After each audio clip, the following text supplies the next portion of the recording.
KVS PRT और उत्तर प्रदेश में जो शिक्षक भर्ती होती है प्राइमरी की, उन दोनों ही परीक्षाओं में 5 क्वेश्चन पूछे जाएंगे कंप्यूटर के इस बार। तो यहाँ पर हम कंप्यूटर के 30 क्वेश्चन का एक शॉर्ट वीडियो 10 मिनट के इस वीडियो में 30 क्वेश्चन को सुपरफास्ट तरीके से करेंगे। चैनल पे न्यू आए हैं, केवीएस और टीचिंग एग्जाम की प्रिपरेशन के लिए सब्सक्राइब करके बेल आइकन को ऑन करिएगा। किसी स्टोरेज लोकेशन को आइडेंटिफाई करने के लिए उपयोग किए जाने वाले नाम या नंबर को क्या कहते हैं? निश्चित रूप से आप में से बहुत सारे लोग पहली बार पढ़ रहे होंगे, तो कुछ प्रश्नों के आंसर आपको आते होंगे, मैक्सिमम प्रश्नों के आंसर आपको नहीं आते होंगे। तो जो नहीं आता है वो सीखना है। पहले प्रश्न का यहाँ पर आंसर हो जाएगा, किसी स्टोरेज लोकेशन को आइडेंटिफाई करने के लिए उपयोग किए जाने वाले नाम या नंबर को क्या कहा जाता है? एड्रेस कहा जाता है। तो इसका पहला ऑप्शन सही हो जाएगा। निम्न में से किसे इंटरनेट का सम्राट कहा जाता है? मासा योशीन सन, जेफ बेजोस, मुकेश अंबानी या फिर टॉम कुक। क्वेश्चन नंबर 2 के लिए आपसे पूछा जा रहा है कि इंटरनेट का सम्राट किसे कहा जाता है? उत्तर हो जाएगा मासा योशी सन, इनको कहा जाता है इंटरनेट का सम्राट। तो अगर आपने पहला ऑप्शन टिक किया है तो इसका जवाब सही हो जाएगा। ये कौन है? ये जो है जापान के एक निवासी हैं और फोर्ब्स की विश्व के सबसे अधिक ताकतवर लोगों की सूची में इनका 45वां रैंक है। ठीक है, ये अभी 65 साल के हैं और इनको इंटरनेट का सम्राट कहा जाता है। आगे बढ़ेंगे प्रश्न संख्या 3 के लिए। प्रश्न संख्या 3 है, इनमें से कौन सा देश इंटरनेट पर जनगणना करने वाला वर्ल्ड का पहला देश है? अमेरिका, ऑस्ट्रेलिया, सिंगापुर या फिर भारत? उत्तर होगा क्वेश्चन नंबर 3 के लिए सिंगापुर जो है ये एक ऐसा देश है जिसने सबसे पहले इंटरनेट के माध्यम से जनगणना की शुरुआत की। दक्षिण पूर्व एशिया में निकोबार द्वीप समूह से लगभग 1500 किलोमीटर दूर स्थित एक छोटा, सुंदर और विकसित देश है सिंगापुर। तो ध्यान रखिएगा, यहां पर आपका उत्तर हो जाएगा सी ऑप्शन। क्वेश्चन नंबर 4 कहता है, रैम इनमें से किसका उदाहरण है? Virtual memory, non volatile memory, cache memory या फिर वॉलेटाइल मेमोरी? क्वेश्चन नंबर 4 के लिए आपका उत्तर हो जाएगा वॉलेटाइल मेमोरी। अब ये होती क्या है, आइए जानते हैं इसके बारे में। वॉलेटाइल मेमोरी जो होती है, इसमें जब डेटा आपको स्टोर करना है तो इसके लिए आपको पावर सप्लाई यानी बिजली चाहिए होती है, लाइट चाहिए होती है।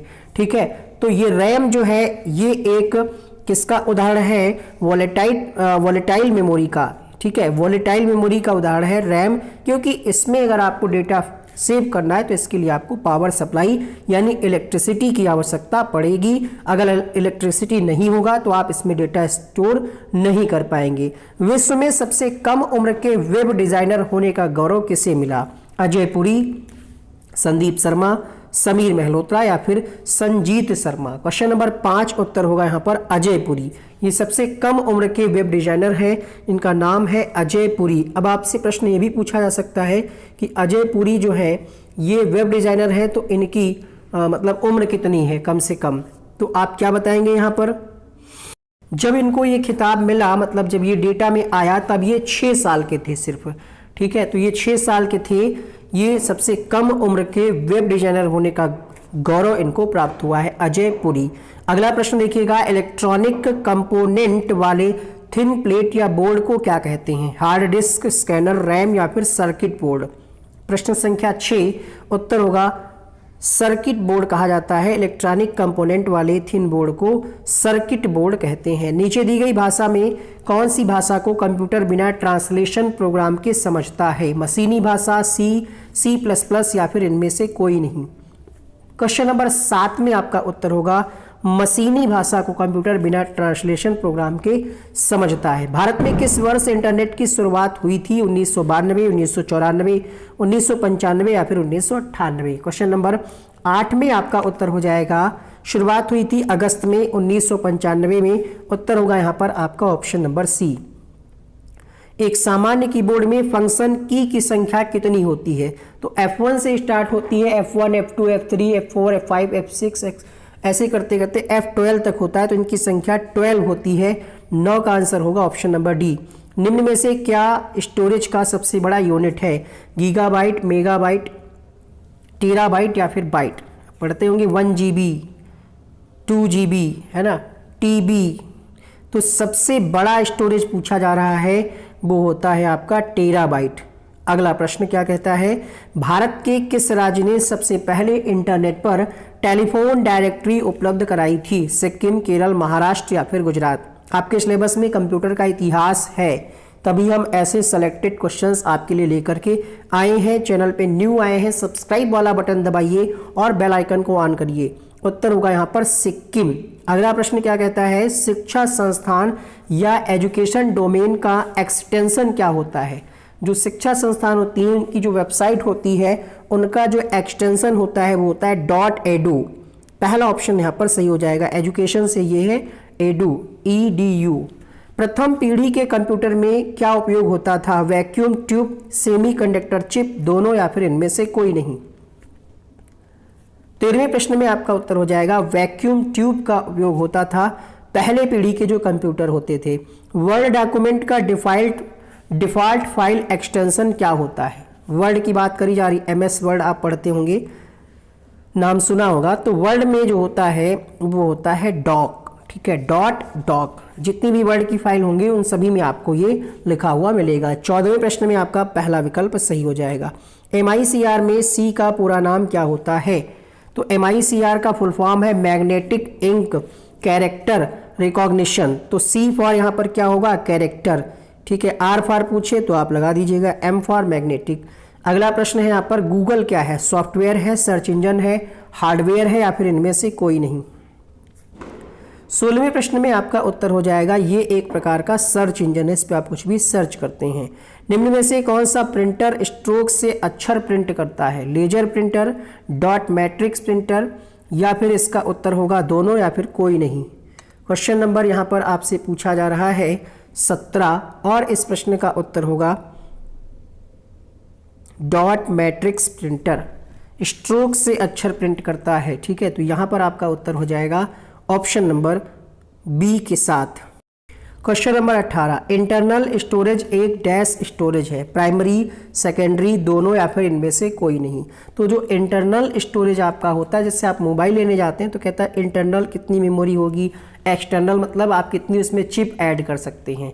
तो इंटरनल जो होता है ये प्राइमरी होता है। आपके फ़ोन की जो इंटरनल मेमोरी होगी कि 8 GB का आपका फ़ोन है, 10 GB का है, पहले फ़ोन आते थे उसमें आप अलग से चिप लगवाते थे, वो एक्सटर्नल हो गया। इंटरनल मतलब प्राइमरी स्टोरेज। तो इसका पहला विकल्प सही हो जाएगा। निम्न में से कौन सी कंपनी कंप्यूटर का प्रोसेसर बनाती है? Intex, Intel, Google, Amazon? देखिए आप जानते हैं गूगल एक सर्च इंजन है, अमेजन एक कंपनी है जो प्रोडक्ट अपने सेल करती है, ठीक है। तो यहाँ पर प्रोसेसर बनाने का काम किस कंपनी का है? इंटेल का है। यहाँ पर आपका ऑप्शन नंबर बी सही हो जाएगा, ठीक है। इंटेल के प्रोसेसर आते हैं जो लैपटॉप वगैरह में डाले जाते हैं, मतलब प्रयोग किए जाते हैं। MS वर्ड में निम्न में से कौन सा फॉन्ट स्टाइल नहीं है? Italic, regular, outline, bold? तो MS वर्ड में इटैलिक भी होता है जिसको कर्व कहते हैं, तिरछा मतलब तिरछा वर्ड बन जाते हैं, रेगुलर भी होता है, बोल्ड भी होता है। यहाँ पर जो उत्तर है आउटलाइन वो सही हो जाएगा। यहाँ पर आउटलाइन स्टाइल फॉन्ट का नहीं होता। तो 20 में आपका ऑप्शन नंबर सी सही होगा। कौन कंप्यूटर की आउटपुट डिवाइस नहीं है? आउटपुट डिवाइस नहीं है यानी इनपुट होगा। देखिए तो यहाँ पर प्रिंटर भी आउटपुट है, प्रोजेक्टर आउटपुट है, हेडफोन भी आउटपुट है, ठीक है। आपको भाई हेडफोन को आप लगाते हैं इसका प्लग तो आपको कुछ आवाज़ सुनाई देता है, लेकिन बार कोड रीडर जो होता है जब आप किसी शॉप पे या कहीं भी आप कुछ पेमेंट करते हैं तो वो स्कैन करता है, तो वो इनपुट हो गया। तो ये इनपुट डिवाइस मतलब इनपुट डिवाइस के अंतर्गत आता है बार कोड रीडर। 21 का डी ऑप्शन सही हो जाएगा। कंप्यूटर में जाने वाले कंप्यूटर के अंदर जुड़ने वाले डेटा को क्या कहते हैं? कंपाइलर, इनपुट, आउटपुट या फिर जोड़ना? 22वें प्रश्न में आपका सही जवाब होगा इनपुट कहते हैं, ठीक है। क्योंकि क्या कह रहा है, जाने वाले जो कंप्यूटर में डेटा जाता है वो इनपुट के माध्यम से आता है, जो निकलता है जो रिजल्ट आप देखते हैं स्क्रीन पे वो आउटपुट होता है, जो आप प्रिंटर के माध्यम से निकालते हैं वो आउटपुट होता है, जो आप कीबोर्ड के माध्यम से एंटर करते हैं वो इनपुट होता है, माउस के माध्यम से जो आप एंटर करते हैं वो इनपुट होता है। कौन सा डिवाइस प्रोग्राम और डेटा के बीच का अंतर समझ सकता है? Output device, memory, input device, micro processor? Question number 23 उत्तर होगा आपका यहाँ पर माइक्रो प्रोसेसर। अगला प्रश्न देखिएगा, किसने बेसिक कंप्यूटर भाषा का विकास किया था? क्वेश्चन नंबर 24 में आपका उत्तर हो जाएगा जॉन जी कैमी के द्वारा बेसिक कंप्यूटर भाषा का विकास किया गया। इंस्ट्रक्शनों के उस समूह को क्या कहते हैं जो कंप्यूटर को बताता है कि क्या करना है? Compiler, mentor, instructor, program. Question number 25 उत्तर होगा यहाँ पर प्रोग्राम कहा जाता है, तो इसका डी ऑप्शन सही हो जाएगा। लाइक किया कि नहीं है आपने वीडियो को? जल्दी से लाइक वाला बटन दबाइए। इस वीडियो का टारगेट रखते हैं 2000 लाइक। जल्दी से 2000 लाइक कर दीजिएगा इस पर, सभी लोग मिलकर के, जितने लोग देख रहे हैं सभी लोग लाइक करेंगे, हो जाएगा। www के आविष्कारक कौन है? प्रश्न आपसे ये भी पूछा जा सकता है कि www का आविष्कार कब किया गया? तो इसका आंसर हो जाएगा टिम बर्नर्स-ली ने इसका आविष्कार किया 1989 में। इसका फुल फॉर्म भी पूछा जाता है वर्ल्ड वाइड वेब। इसकी तैयारी काफ़ी पहले से हो गई थी, लेकिन ये लॉन्च हुआ आपका 1989 में टिम बर्नर्स-ली के द्वारा। निम्न में से कौन एक प्रोग्रामिंग लैंग्वेज नहीं है? PERL, पर्ल, जावा, फॉक्सप्रो, ओरेकल। Question number 27। तो ओरेकल जो है ये प्रोग्रामिंग लैंग्वेज नहीं है, ये एक सॉफ्टवेयर एक कह सकते हैं होता है ओरेकल। BPO सेक्टर में इसका ज़्यादा प्रयोग किया जाता है।